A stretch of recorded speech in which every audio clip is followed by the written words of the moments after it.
tahu juga ya ilmunya ya jamaah ya ternyata zaman-zaman para nabi nikahnya pada aneh-aneh banget. Iya, seru zaman banget. sebelum Islam diturunkan demikian, Sebelum jahiliyah Iya, Islam. disebutnya. subhanallah. Jadi bukan para nabi, Ya. jadi sebelum Islam. Zaman terdahulu sebelum Zaman terdahulu. Islam ya Iya, Ustadz ya, betul. Masya Allah. Ya berikutnya ini kita akan menjawab pertanyaan-pertanyaan dari sosial media.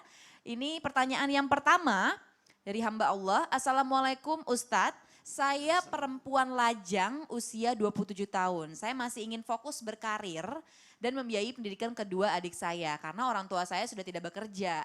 Kedua orang tua saya terus mendesak saya untuk menikah bahkan menjodohkan saya dengan anak teman mereka. Kalau saya menolak nanti saya dimarahi, dibilang membantah. Saya beralasan pingin milih jodoh saya sendiri tapi mereka bilang saya sok tahu karena menurut orang tua saya tahu apa yang terbaik untuk anaknya. Saya harus gimana ya menurut kata mereka atau gimana? Sedangkan kedua adik saya kan butuh biaya ya. Mohon izin Ustadz Maulana silakan jawabannya. Baik, bismillahirrahmanirrahim. Alhamdulillahirrahmanirrahim. Terima kasih banyak para guru-guru kita, Ustaz Abimaki yang luar biasa. Dan jamaah yang stay di rumah menyaksikan Islam Indah dari rumah. Yang biasanya banyak di sini, semua pada menunggu ya. Nunggu giliran nanti berangkat lagi ke sini. Kalau berbicara tentang jodoh pilihan orang tua, sebaiknya gini. Jodoh itu insya Allah akan datang. Amin. Ya, amin. Amin, amin. Entah itu cepat, ada yang lambat. Sebenarnya lambat dekat itu sebenarnya itulah takdir Allah. Ya. Itulah takdir Allah. Jadi kalau berbicara tentang mohon izin jamaah. Pilihan jodoh orang tua atau pilihan sendiri gimana? Hukum perjodohan pada dasarnya adalah boleh. Sekali lagi, pada dasarnya boleh. Islam tidak melarang dan tidak pula menganjurkan. Jadi tidak melarang dan tidak menganjurkan. Karena ada kalanya jodoh itu karena memang dipilihkan. Dipilihkan. Tapi tidak boleh ada unsur paksaan. Karena yang ada adalah Islam memiliki kriteria. Laki-laki yang mana yang pantas, perempuan yang bagaimana modelnya. Kan harus dicari dulu, harus dilihat dulu. Mohon maaf, kasihan juga lah kalau orang menikah itu tidak melihat siapa jodohnya. Ya. Nah, ini tidak dibenarkan. Maaf, kayak ibaratnya timbul penyesalan nantinya. Hati-hati juga, tidak boleh ada paksaan. Rasulullah SAW pernah didatangi seorang wanita perihal tentang perjodohan ini. Dia lagi dijodohkan oleh orang tuanya. Maka Nabi menyerahkan kepada gadis itu. Apakah dia mau melanjutkan atau memutuskan. Sama halnya ketika kita memaksakan yang menjalani rumah tangga adalah anak gadis itu. Iya, Benar, jadi Ustaz. harusnya ditanya dulu. Kalau ada yang lamar, tunggu sebentar jawabannya. Saya tanya dulu Ya, anakku. benar. Kalau kita itu biasanya diajarkan di Makassar, di Sulawesi Selatan, dilihat air matanya. Kalau panas berarti enggak mau. Kalau dingin berarti mau. Kalau dia tidak menjawab berarti mau. Kalau dia menjawab berarti enggak mau. Itu caranya. Ditanya perempuan, mau ke menikah nak? Oh berarti mau. Nah, tapi mau nikah, enggak mau.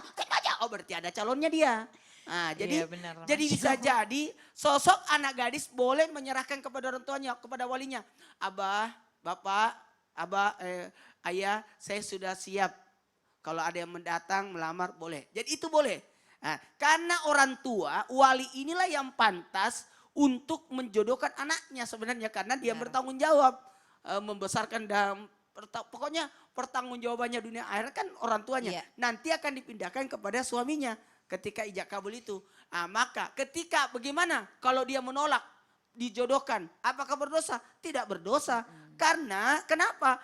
Karena yang menjalani adalah anak itu. Ini kita Kasihan sendiri. kalau dipaksakan. Jadi apakah saya dosa kalau saya menolak kalau dijodohkan? Enggak. Cuma ada baiknya engkau jangan menolak-nolak jodoh kalau memang sudah pantas. Iya. Apalagi 27 tahun. Heeh. Kan Ustaz Sam seumuran kayak 27. Iya 27 ya Ustadz ya? 28 tahun ini Ustaz. Oh 28. Oh iya benar, aduh Masya Allah. Jadi sebenarnya kalau menanggung saudaraku ada yang saya tanggung.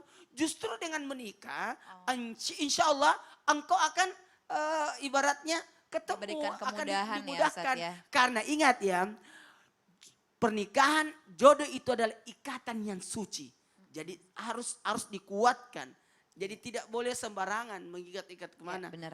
Ya, itu. Jadi jangan menolak berdasarkan ya kita karena mikirin karir dan segala macam. Iya, Maksudnya karena kita harus percaya. bisa jadi jodoh itu karena kita, bisa jadi dari lewat orang tua, bisa jadi lewat jalur Benar. ada yang apa namanya itu Twitter itu. tadi tuh, Twitter Tweet, cuitan, sosmed. cuitan. Ya jadi siapa tahu dengan kita menikah insya Allah memberikan pintu-pintu rizki buat kita juga Iya, ya. amin. Bismillah mudah-mudahan amin, amin ya robbal alamin. Ya ini pertanyaan berikutnya, terima kasih banyak Ustadz Maulana. Pertanyaan berikutnya ini dari @selina_areta. Assalamualaikum Ustadz Syam, sebagai sesama Waalaikumsalam jomblo nih, warahmatullahi Masya Allah. Asik, ada temen nonton Asiknya, kan? aduh luar Ada temen biasa. dong. Sebagai sesama jomblo nih, ada tips yang bisa dilakukan gak sih buat mengisi waktu luang selama social distancing gak ya? Saya bosen nih di rumah doang bolak-balik ngeliatin isi kulkas mulu. Tapi kalau setiap jam 5 pagi gak bosen sih, soalnya lihat muka Ustadz Syam. Jangan-jangan ini jodohnya ya.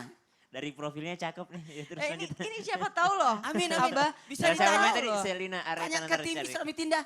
Aduh Masya Allah, ya nanti tim Islami Tinda akan segera mencari ya ini siapa sih sebenarnya. Ya silakan Ustadz Syam jawabannya. Mengisi waktu yang telah diberikan Allah. Kami sempat tadi membacakan sedikit wal asri innal insana lafi khusr illal ladzina amanu wa amilus solihati wa tawasaw bil haqqi wa tawasaw bis sabr. Semua manusia dalam keadaan rugi, diibaratkan kalau divisualisasikan bagaikan manusia itu dalam keadaan tenggelam. Ketika berada di dalam kegelapan lautan, berada di dalamnya lautan, apa yang harus dia lakukan? Yang pertama dia lakukan harus sadar, saya berada di mana nih? Harus sadar saya sedang berada di dunia yang tidak abadi, di dunia yang hanya sementara. Maka bagaikan orang yang berada di dalam lautan, dia harus sadar dulu. Lalu setelah sadar apa yang harus dilakukannya? Amanu. Setelah amanu sadar, maka dia harus amilus solihat. Apa itu amilus solihat? Dia harus berenang ke atas, bahwa kita sedang berada di bawah lautan nih. Setelah berenang ke atas ternyata kaki dia terikat dengan kaki saudaranya di bawah.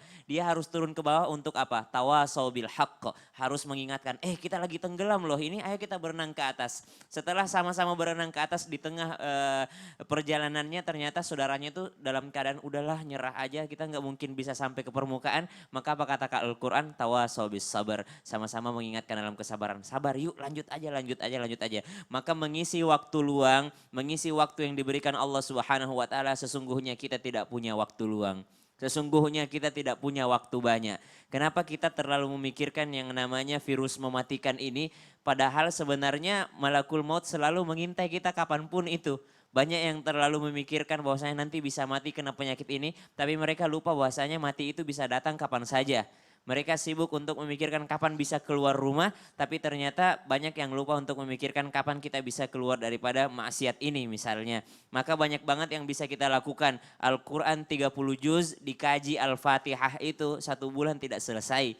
Dikaji huruf waw di dalam Al-Quran itu 40 jenis huruf waw di dalam Al-Quran. Ada waw qasam, ada waw apa, ada huruf waw saja di dalam Al-Quran. Ketika kita kaji, berapa tahun kita kaji Al-Quran tidak habis-habis waktu tersebut. Tidak habis-habis Al-Quran, habis waktu kita tidak selesai digali Al-Quran. Al-Fatihah saja, Alhamdu. Kenapa Alhamdu? Apa itu Alhamdu? Apa makna daripada Alhamdu? Belum lillahi, belum arti daripada Rabb. Apa itu Rabb? Kenapa Allah mengatakan Alhamdulillahi? Kenapa Allah tidak mengatakan Alhamdulillahirrahmani? Kenapa Allah tidak mengatakan Alhamdulillahmaliki? Kenapa Allah tidak mengatakan Alhamdulillahirrahimi? Tapi kenapa Allah menyebutkan Alhamdulillahi? Itu aja yang dibahas, itu aja yang dibaca di rumah kita. Itu Masya Allah tidak akan membuat kita bosan. Jangan menghabiskan film untuk ditonton, jangan menghabiskan semua game untuk di-download. Jangan menghabiskan semua, Masya Allah banyak banget buku untuk bisa kita baca. Ya, menambah ilmu pengetahuan. Banyak banget video di YouTube dari tausiah-tausiah guru-guru kita yang mulia. Banyak kajian-kajian yang luar biasa yang bisa kita lihat di YouTube. Itu sangat bisa untuk menambah iman kita, menambah amal soleh kita, menambah ilmu kita. Mungkin yang dahulu sering nanya, Ustaz saya mau pengen sholat duha tapi harus berangkat ke kantor. Sekarang gimana ya? Alhamdulillah sekarang bisa sholat Masya duha. Allah ya Ustaz ya. Iya, Ya. Setelah sholat duha berjemur gitu kan, Benar. itu enak banget. Karena Masya Allah, kadang tabarakallah. orang-orang di situasi seperti ini terlalu fokus memikirkan negatifnya ya Ustaz ya. Betul. Padahal ternyata Allah memberikan nikmat lain daripada itu ya. Ya Diberikan Allah. waktu, Masya Allah ya. Masya Allah. Duh luar biasa, terima kasih banyak Sama-sama, Ustadz Syam. Syah. Mudah-mudahan Apa tadi pertanyaan namanya? dari sosmed tadi ya. Gimana? Ada namanya tadi siapa? Ada Areta. Aduh tetap Aretanya loh gitu. dibahas loh yang tadi Namanya loh. siapa sih? Namanya @selina_areta. Nanti Oh, bisa siap, langsung siap, dicek siap. Instagramnya Selina ya. Areta. Thank you loh. Oke.